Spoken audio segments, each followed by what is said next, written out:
Hey everyone, Nathan here, Absurd Being. Okay, so continuing on with Derrida. In this video today we're going to look at the trace, and I'm actually going to run this topic over two videos. So today we'll look at essentially what the trace is, just try and get some an understanding of what Derrida means by this word, the trace. And then in the next video, we'll look at some of the ways that he applies it, or some of the ways maybe that a better way to put that is that he sees the trace operating or acting within different domains. So that's what we'll do next in the next video. Today's video is all about understanding the trace, and we'll start with the first section, which is the trace and difference. So as I so often do, and as I think I'm going to do pretty much in every section for this video today, I'll start with a quote.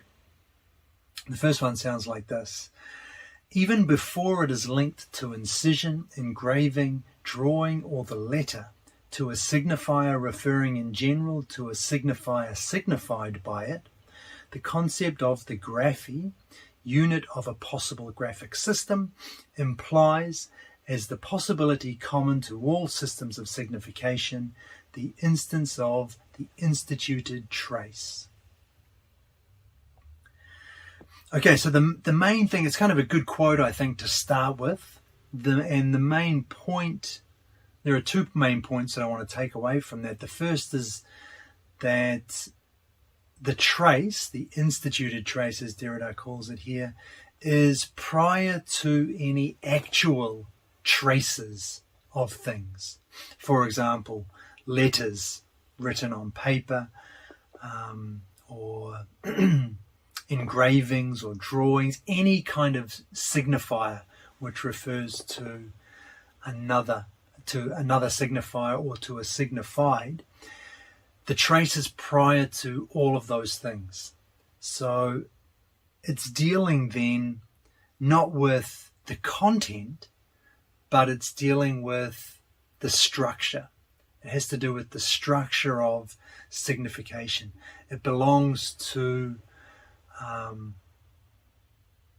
as I said, not the content, not the signifiers or the signifieds, but the whole system of signification in general.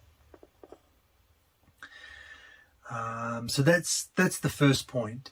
We're going beyond actual traces of things, actual notations, any kind of actual trace, whether it even might be a memory trace. We're going beyond those things, those contents, to the structure of signification in general.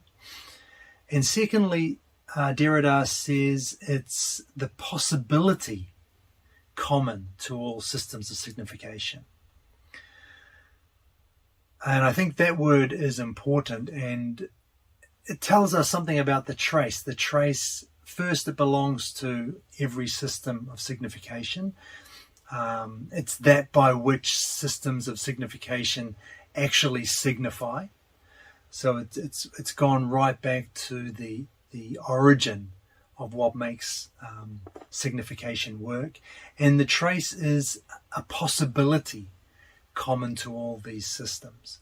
But then we might ask, it's a possibility for what? What is this trace a possibility for?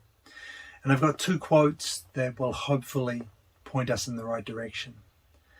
"This unnameable movement of difference itself, that we have strategically nicknamed trace, reserve, or difference. One cannot think the instituted trace without thinking the retention of difference within a structure of reference where difference appears as such, and thus permits a certain liberty of variation among full terms." So from that first quote, basically the idea, and I've taken that quite out of context, but it just gives us this single, the point that I want to get here, which is the trace is difference itself, difference with an E. But difference itself is difference with an A for Derrida. So the trace is difference. And as he says there, we've strategically nicknamed this difference with an E itself. We've nicknamed it trace, reserve, or difference with an A. So these are all, I hesitate to use the word synonym. I think that's not quite the right way to think about this, but they all refer to the same thing anyway. We won't dwell on that just yet, but just keep that in mind. The trace is difference with an A. And then from the second quote, kind of revising what we talked about in the last video, Derrida says that we can't think the trace without thinking a retention of difference, where difference appears as such. So a reference back to difference with an A.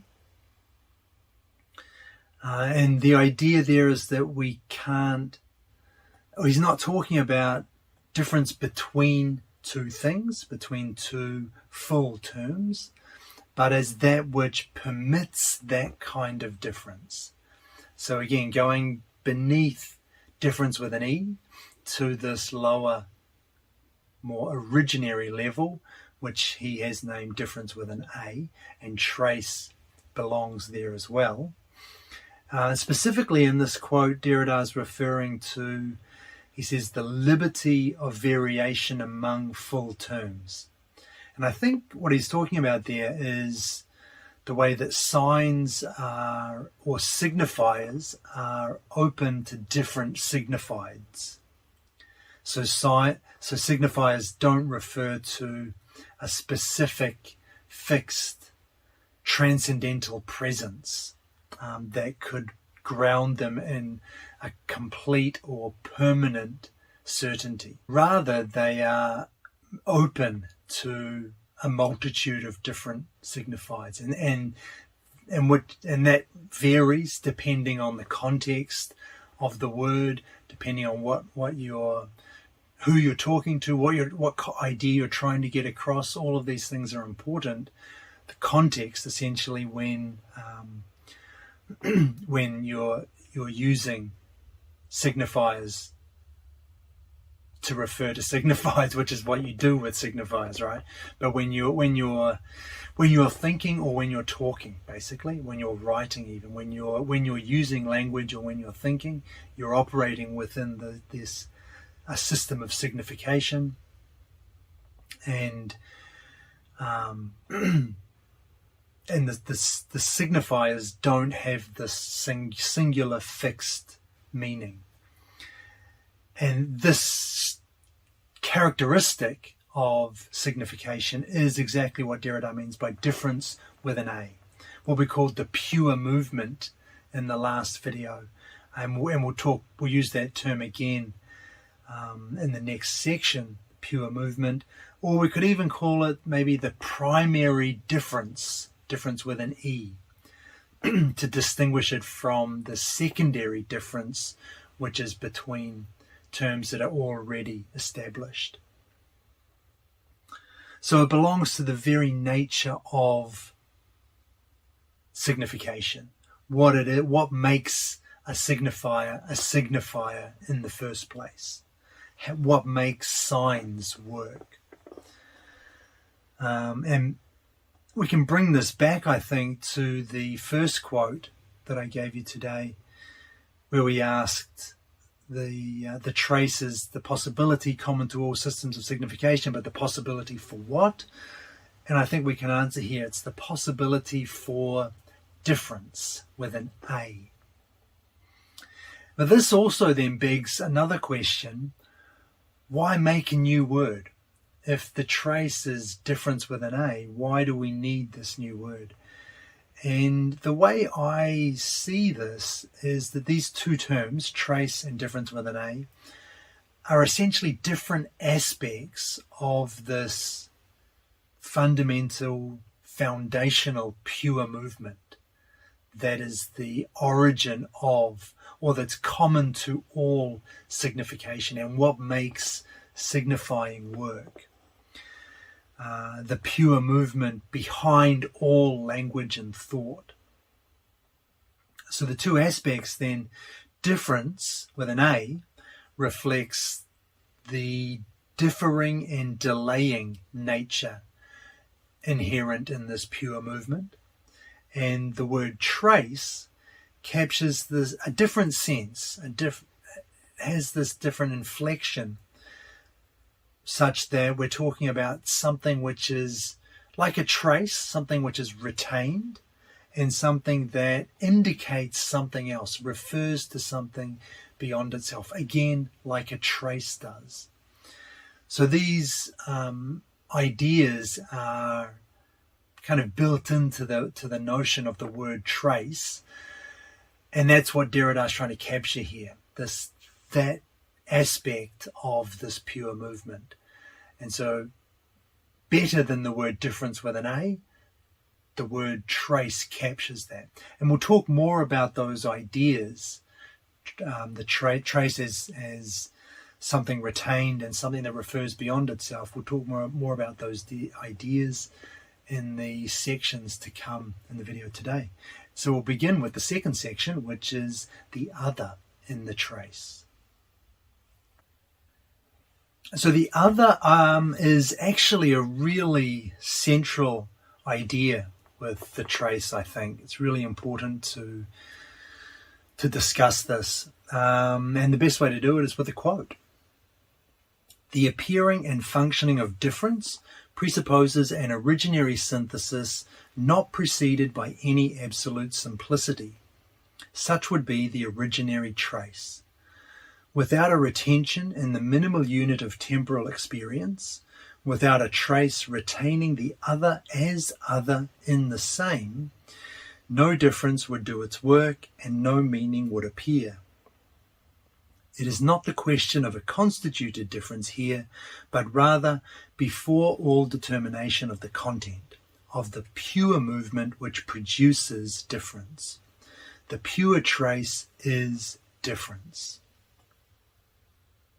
So at the end of that quote, just another Derrida affirming that the trace is difference with an A. So it's there in black and white. We can't avoid that. But I've already explained how I think these two things, how I think we can understand that these two things are the same. So going to the beginning of that quote, Derrida says, the fact that there is difference with an E means that there must be an originary synthesis not preceded by any absolute simplicity. And what he means by that, I think, is not there must be something not preceded by a pure plenitude, by full terms. So if we're looking to the fact that there is difference between these already established terms means that there must be something prior to them which brought them about, which isn't itself locked in established terms. The positivity and the plenitude of established terms and concepts. And he calls this originary synthesis a pure movement, and it's this which produces the individual separate terms and concepts, and which therefore allows difference with an E to work between those already established terms. The way I thought about this, and the way I described it in the comment section actually in one of these videos, was if you're thinking about evolution, you're trying to understand how organisms arise, or how organisms arose, you're not going to be able to do that just by invoking more organisms. Eventually you have to get to a point where you have discovered or uncovered non-organisms that preceded the organisms. You must get to a pre-organism stage if you ever hope to explain or understand how organisms arose in the first place.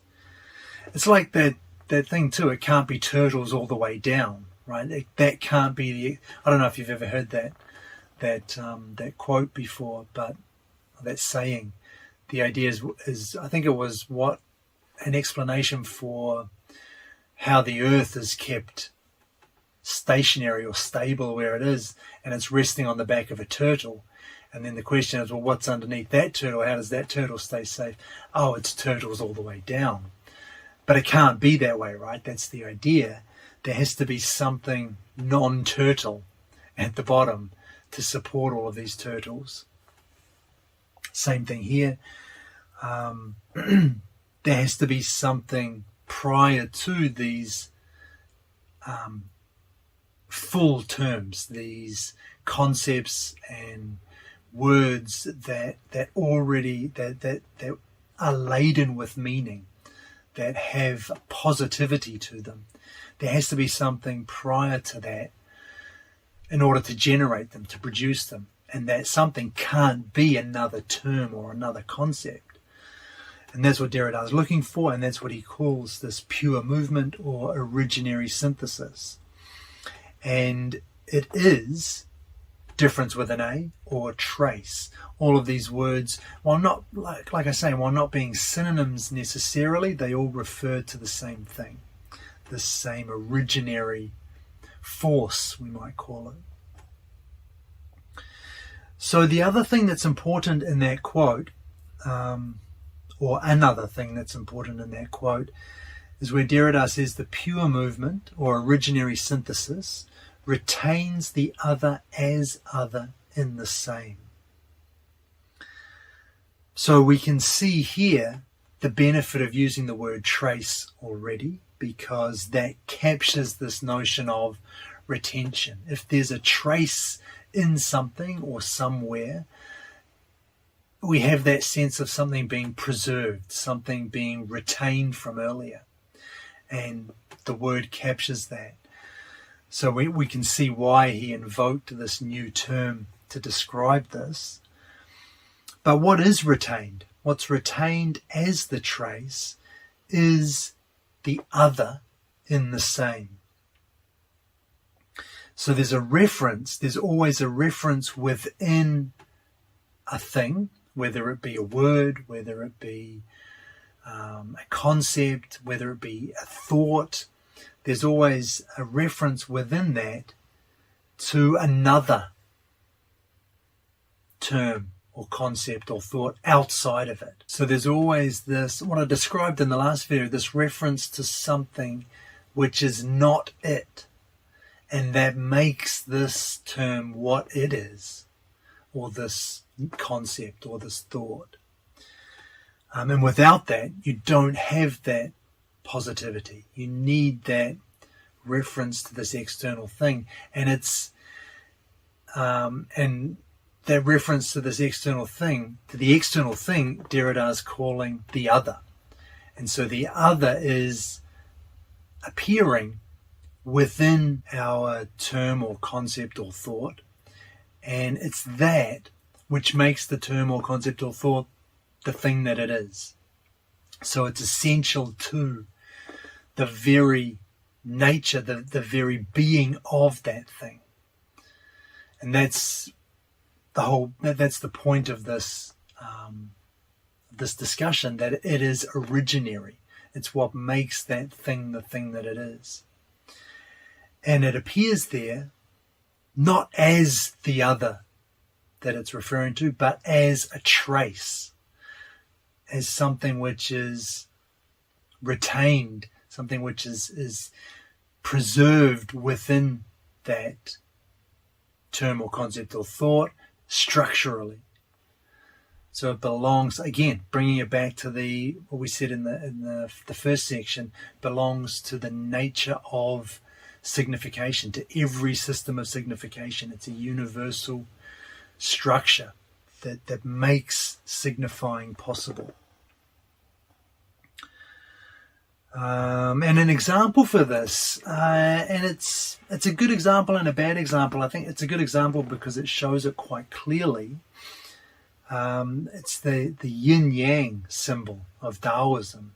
So you've got the white teardrop half, but in the middle of that you've got this black core, and the same in the black teardrop half. You've got in the core you've got this white spot. So within each there's a reference to an other, to the other. Within the sameness of that, the blackness, there's a reference to the other of whiteness. And within the sameness of blackness, there's a reference to the other of whiteness. And that, I think, is exactly what Derrida is talking about here. There's a trace of the other within this same thing, within this sameness, this identity. Where I think that example is not so good is, first, it's only opposites, so it's restricted to opposites, and I don't think Derrida necessarily is restricted to opposites here. And secondly, I'm always hesitant to use these kinds of examples because it kind of sounds a little bit like legitimizing Taoism, as if there's, kind of giving cover, philosophical, rigorous cover for some non-rigorous spirituality related mystical kind of notions, and I'm always hesitant to do that. So if you can push those aside, the yin-yang symbol is a good example. I think it conveys that idea quite well. But another metaphor that also does well here is, we talked about in the last video, that differed structure of Derrida's, where you have that sameness of one of those paired oppositions, metaphysical oppositions, but within that sameness there is a reference to its opposite. And again, the idea, identity is never allowed to settle, to become fixed. There's this whole in the center that is retained as a trace, and that refers to an other. So that, I think, is a really important notion with regards to the trace. Derrida furthermore says, without this trace, difference with an E couldn't do its work and no meaning would appear. And I think there are two ways to interpret that. The first is that the term or the concept requires the trace and difference with an A in order to be a term or a concept in the first place. And I talked about that a lot in the last video, so I won't belabor that point anymore. But while I was preparing this for this video for today, I also thought there's another way to think about this, that maybe without the trace, there's nothing connecting these different terms and concepts. So you're kind of left with terms, and let's just say terms, you're left with terms that are independent and isolated from each other. They have no connecting, there's nothing holding them together in any coherent fashion, because they're completely standalone islands, if you like, of meaning and signification. But that's not what they are. That's not how they operate. They get their meaning through being part of a broader context, through in this case, through the trace as a reference to others out there. So but there has to be some way of connecting these separate terms to each other, and that way is the trace. It's like a spider web connecting all of these different nodes, and without without the strands connecting each node, there would be no meaning, actually, because on their own these terms have no meaning. They require other terms in order to acquire meaning. So yeah, actually that spiderweb example is not bad. So you've got the connecting strands, but the connecting strands aren't more nodes. That's the important point. They're not. It's not nodes all the way down. The strands are their only role is to connect the nodes. But without them, no node is what it is as a node. It couldn't function as a node without these connecting threads. And that is pretty much what the trace does here. It's serving this structural role as a link, a joining between all these nodes. So yeah, hopefully that makes sense. I think the spiderweb example is good. Originally I was going to go with the example of islands and separated and isolated, but they're connected through the sea, which is again like it's not an island itself, but it serves as this link which lets the islands work together as, I don't know, a chain of islands or something. But again, the point's the same.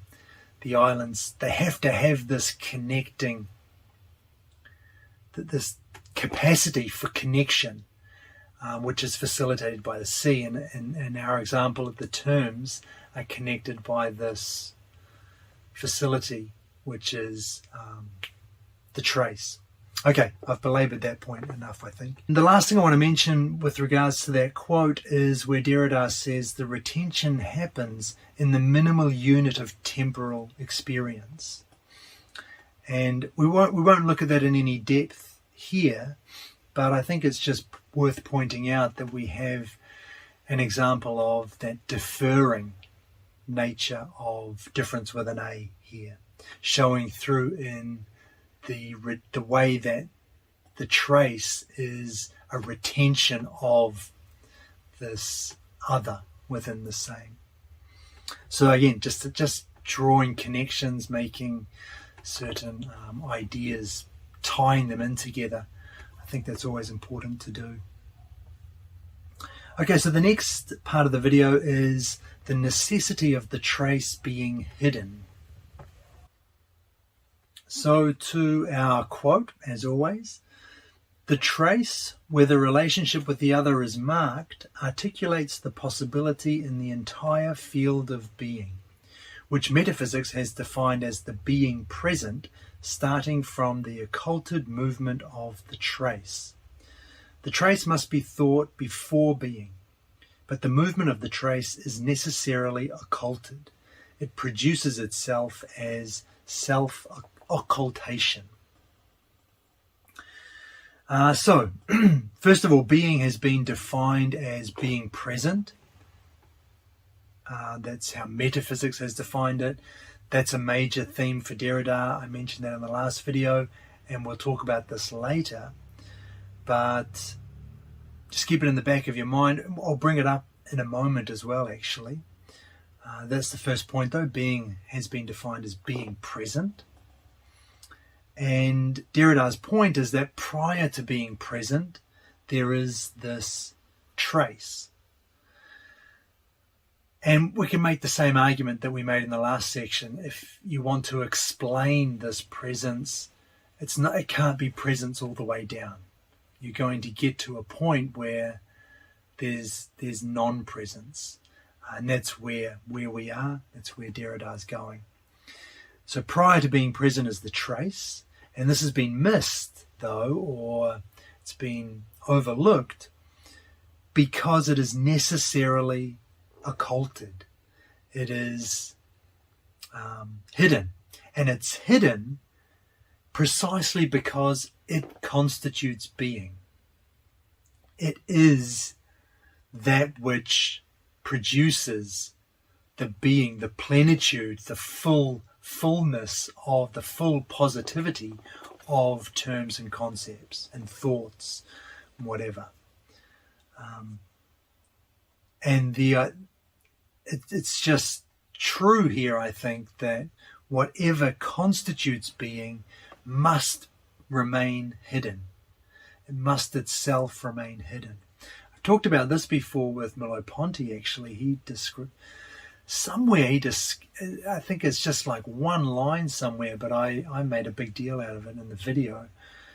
It was hard to find the quote again, actually, when I was looking for it. But the same thing here. In order for something to constitute being, to produce a presence, whatever it is that does that must itself remain hidden, or it itself becomes something present, something which appears, and then you have to explain it with something else. You have to go behind that to explain it. So you never get to what you're looking for if you're always looking for something which presents itself, which appears. Whatever allows something to appear must itself remain hidden. And I think a pretty decent example for this is the analogy of eyes. In order for sight to take place, whatever facilitates that sight can't itself be seen. So you can't see your eyes as those things which facilitate sight.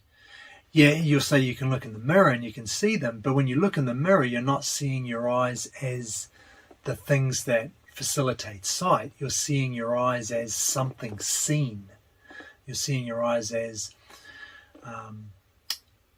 although Derrida would never let me do this, you're seeing your eyes as an object rather than as the subject. And it's your eyes as subject that you want to see. You want to know how your eyes facilitate the act of seeing in the first place. And that's in many of the other videos I've made talking about Sartre and Merleau-Ponty. The word used was subject for that. So you want to know your eyes as subjects, not as objects. You want to know your eyes as seeing, not as something seen. And it can't be done. You can't do it, because in order to see, you have to see through your eyes. And it's the same with the trace. In order for the trace to work, you must, in order for the trace to allow something to appear, to become present, it itself must, in facilitating that presence, must recede to the background. It must remain itself non-present. It must remain absent. I've got another quote which kind of says the same thing, but it's nice to have more of these, I think. The trace is a trace of something that can never present itself. It is itself a trace that can never be presented. That is, can never appear and manifest itself as such in its phenomenon. Like difference, the trace is never presented as such. In presenting itself, it becomes effaced. So the trace is necessarily effaced. It can never be presented. But we can even go a little bit further with this, I think. The trace is not a presence, but is rather the simulacrum of a presence that dislocates, displaces, and refers beyond itself. Effacement belongs to the very structure of the trace. Effacement must always be able to overtake the trace. Otherwise it would not be a trace, but an indestructible and monumental substance. So the trace is not, it's not even a presence. So tying this back to that being present from the earlier quote, this is Derrida kind of rallying against that metaphysics of presence. The trace is essentially nothing. Not nothing in that there's nothing there, but it's nothing in the sense that there's nothing to see. It's always effaced, and it must be effaced. So it is the opposite of presence, and it has to be that way. The simulacrum of a presence that dislocates, displaces, and refers beyond itself. Love that language, and you see it in. If you've read Deleuze, you'll be like, "Whoa, here we go." It's all coming out now. Dislocating, displacing. Yeah, this is brilliant stuff, and that's what the trace does. I don't know. I like that notion of. It's almost like deceit. It's almost like it has a slight negative ring to it, but I quite like it. I think it just because it goes against this very positive, optimistic kind of tendency that we way of thinking that we tend to have, I think, these days, particularly with technology and things. It's like everything's possible. We can do anything.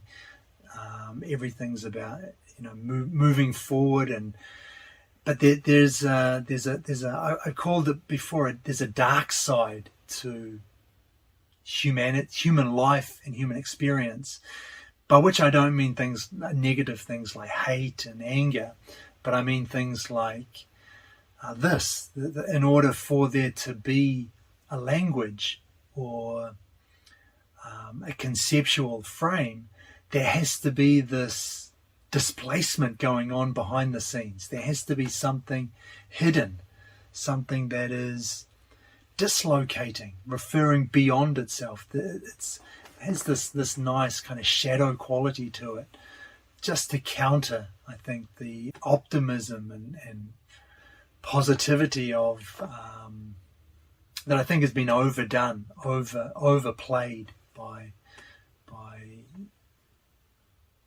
our modern technological era. And things like also active over passive. I think there's a lot of our experience and a lot of what makes the active possible is this other side, this passive side. You can't get rid of it because it's a necessary counterbalance to have that.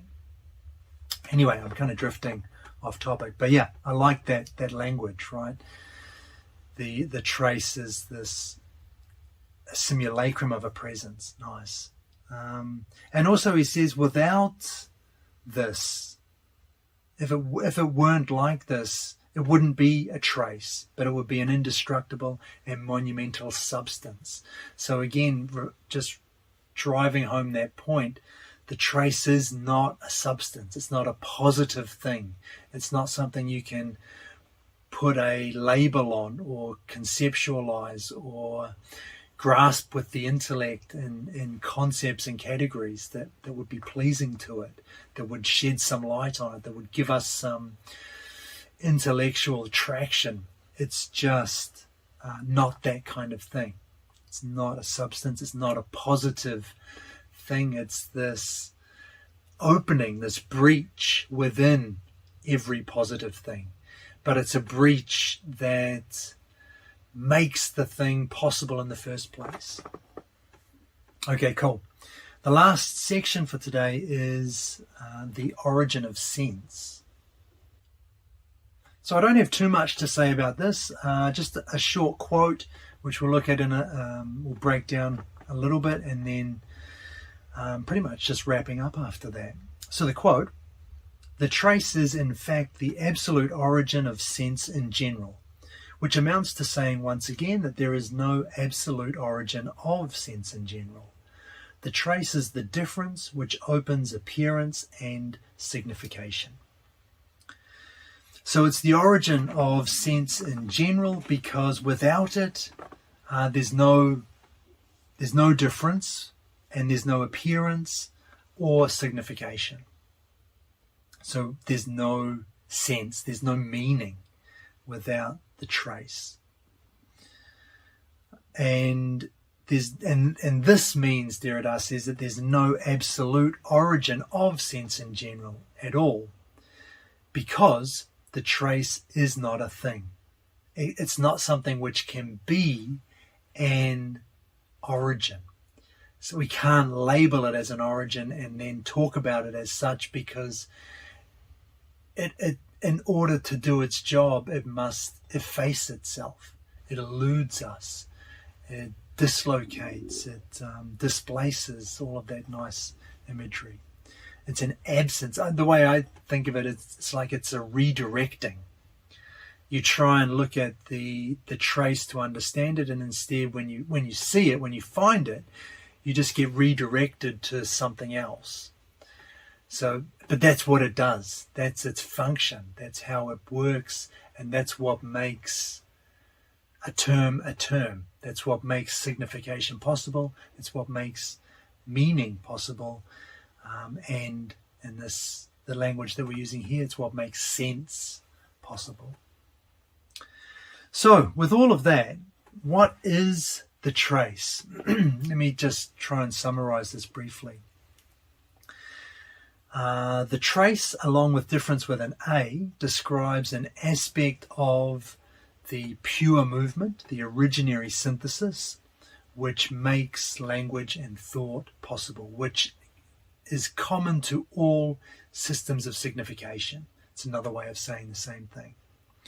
And specifically, the trace retains, so it preserves, and this is the traceness of the trace. This is what that word indicates to us. It retains. It also indicates something else, a radical other. It directs us to something outside of itself. And that indicating aspect of the trace is another reason why that word is so good, because a trace of something does indicate, it does suggest something else was here, something left that trace. So it has that nice, it applies nicely in that sense. And also, it's not overt though, it's not substantial, it's not present. It remains hidden. Again, like a trace. A trace of something is not the whole thing. You don't get the thing, you just get this kind of hint of the thing. You get a subtle suggestion of what that thing is. And that's exactly what Derrida is trying to capture as well. So if I can just turn to a summary to bring this whole thing to a close. So today we looked at the trace, just trying to understand what it is. And we started with this idea that it's the possibility common to all systems of signification. So it's required for any signifying to work. And this means that it's structural, it's not related to the content. It's not about specific signifiers or signifieds, but it deals with the structure of signification itself. And we asked what it was the possibility for, and the answer I gave was that it's the possibility for difference with an A. And so we discussed this, how it can be seen, the trace can be seen in conjunction with difference with an A. They are both two aspects of this same originary synthesis, this pure movement that produces or brings about signification, in particular things like language and thought. One of the key aspects of the trace is retention. So first of all, retention, it tells us that something's being preserved, which is exactly how we think of a trace. If there's a trace of something, something has been preserved, kept alive. And what is retained is the other in the same. So this is then indicating something outside of itself, again, like a trace does. And the other in the same, just to keep it within Derrida's wheelhouse and not drift into Taoism again, the differing structure, where you've got the sameness of one thing, but there is this opening to an other. And it's that opening which makes that sameness, that thing, what it is. So it's essential, it's structural, and it's essential to the very being of that thing. We also said that the trace was necessarily hidden. So it's not obvious or apparent. It must remain hidden in order for it to do its job, in order for it to let meaning appear, in order for it to let terms be the terms that they are. It has to efface itself. And again, this is another reason why the word trace is so appropriate, because a trace doesn't disclose something in its completeness. It gives a hint of something. And the trace is also characterized by absence, so specifically a non-being present. So this is a repudiation of that metaphysics of presence that Derrida dislikes so much. And the way I passed this was kind of like it's a redirection. It's nothing in and of itself, but it just sends you somewhere else. When you try and uncover it, it just redirects you to a different term. So you never get to the bottom of what it is, because you're always being carried through what it does. And finally, the trace is the origin of sense, the origin of meaning. And that's just kind of connected with everything, pretty much everything that I've said in this video and the last video. Okay, so we'll finish up there today. Hopefully that helped. That's what the trace is. In the next video, like I said, we'll talk about where the trace appears in different places for Derrida. So let me sign off here. Thanks for watching. I'll catch you in the next one.